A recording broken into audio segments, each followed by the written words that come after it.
Jangan lupa like, komen, dan subscribe channel YouTube TVRI Bengkulu, serta nyalakan lonceng notifikasinya.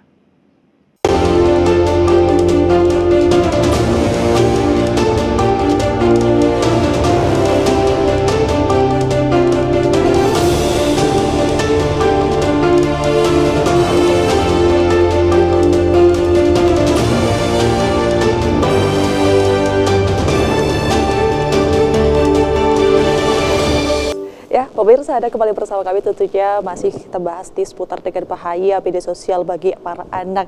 Tadi kita singgung sedikit ini mengenai edukasi yang sebenarnya orang tua jangan tabu ini untuk memberikan edukasi kepada anak. Mungkin kita kembali ke Bu Irna, Bu. Tadi sempat disinggung mengenai edukasi orang tua sendiri yang jangan ada batasan tabu nih ketika mau memberikan edukasi, apa sex education ya. Ini kan yang sebenarnya orang tua sendiri kayak malu-malu nih mau cerita, mau memberikan edukasi ke anak pun kadang ada batasannya gitu. Makanya anak nggak dapat edukasi. Seperti apa, Bu, mungkin untuk orang tua? Ya, yang jelas itu mesti disadari zaman kita udah berbeda itu aja ya. Kalau dulu itu nggak akan bisa disamain dengan sekarang. Jadi edukasi dulu dengan edukasi digital itu lombanya sangat kencang. Dan kalau kita nggak merubah diri kita sebagai orang tua, itu kita akan ketinggalan gitu.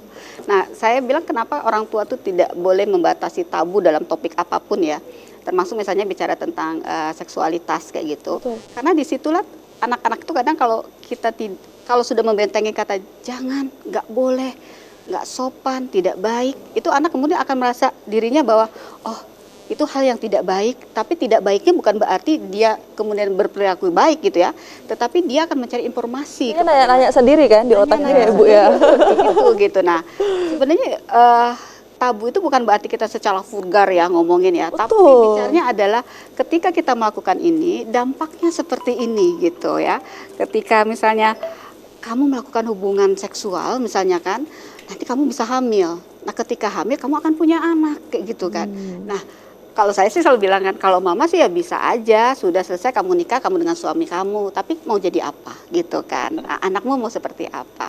Nah, itu yang harus disampaikan, bukan berarti misalnya perilakunya yang kita jelaskan misalnya, tapi dampak dari itu.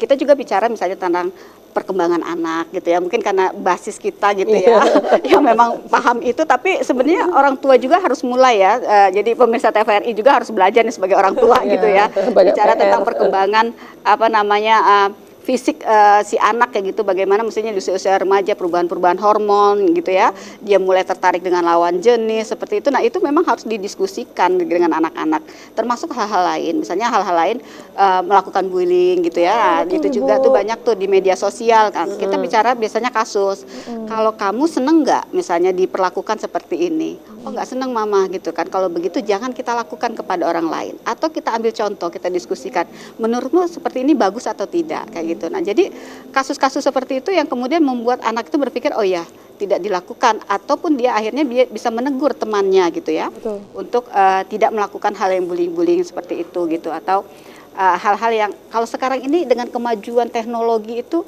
hal yang dianggap jokes, konyol gitu ya, tapi sebenarnya itu berdampak buruk, dan itu kalau kita jadi kebiasaan lah malah jadi budaya. Betul gitu ya. Jadi bagaimana bisa kemudian mengejek orang yang dianggap berbeda dengan kita gitu ya, itu menjadi hal yang lucu. Nah, itu juga didiskusikan dengan anak kita ya, sebagai bagian dari edukasi.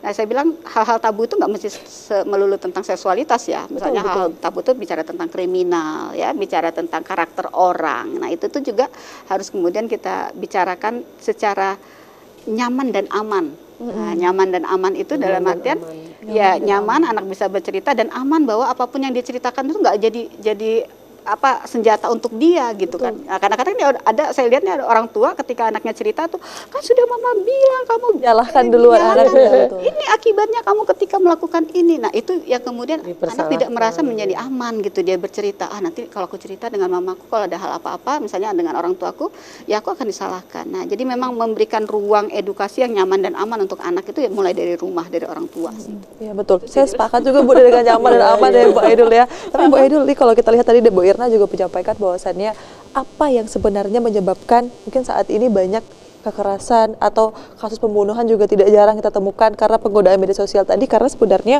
untuk kekerasan seksual di media online itu sudah banyak terjadi, Ibu. Dari segi forensik mungkin kalau kita lihat itu seperti apa sih, Bu, sebenarnya? Jadi kalau bahasa di ilmu forensik itu bahwa anak ini terbentuk karakter dari orang tua dan lingkungannya 50%. Tetapi lingkungan itu juga berpengaruh kepada karakter anak. Seperti kalau dia di media sosial yang saya sebutkan tadi, dia menonton sudah menghayati betul karakter itu, akhirnya dia kok saya pengen menjadi seperti orang itu loh. Kayaknya kalau menjadi orang itu kayak jagoan, saya menjadi pahlawan, saya bisa, orang yang menyakiti saya bisa saya bunuh, bisa saya hancurkan. Nah, jadi dia menjadi orang lain, tetapi dia berharap itu ke dia. Nah, ini perubahan karakter ini yang harus kita pahami, bahwa kalau itu terjadi ke anak kita, orang tua harus mengevaluasi apa yang menyebabkan dia berubah. Nah, ditambah pencetusnya nanti adalah bahwa yang mengasuh ini adalah orang tua yang punya karakter yang tidak baik. Seperti keluarga broken home, terus orang tua yang otoriter, orang tua yang tidak terbuka, tidak ada komunikasi terhadap anak. Jadi anak ini menikmati media sosial. Akhirnya diri dia itu ditempa oleh media sosial, bukan diasuh oleh orang tua yang begitu baik mengasuh. Nah, ini kita lihat dulu. Kalau kami, saya dengan Mbak Irna, ini kan memang aktivis, memang kerjanya di separuh umur kita itu memang di situ. Ibaratnya, jadi sangat memahami, saya nggak mau loh anak kita seperti itu. Jadi apa? Kita yang merubah. Mbak Irna belajar, saya belajar. Kita ini bukan belajar mau egonya orang tua, kita belajar agar mendapatkan hasil yang baik. Karena perubahan zaman, perubahan anak itu tidak bisa kita prediksi.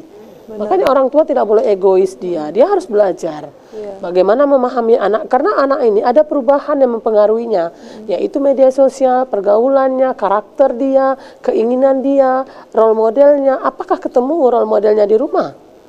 Kalau role modelnya tidak ketemu, dia cari yang role model di luar. Kebetulan yang dia cari ini orang yang tidak baik. Nah, bagaimana anak itu bisa kembali lagi ke kita? Makanya kita harus mengevaluasi diri. Saya sekarang memahami, saya sebagai orang tua tidak begitu baik.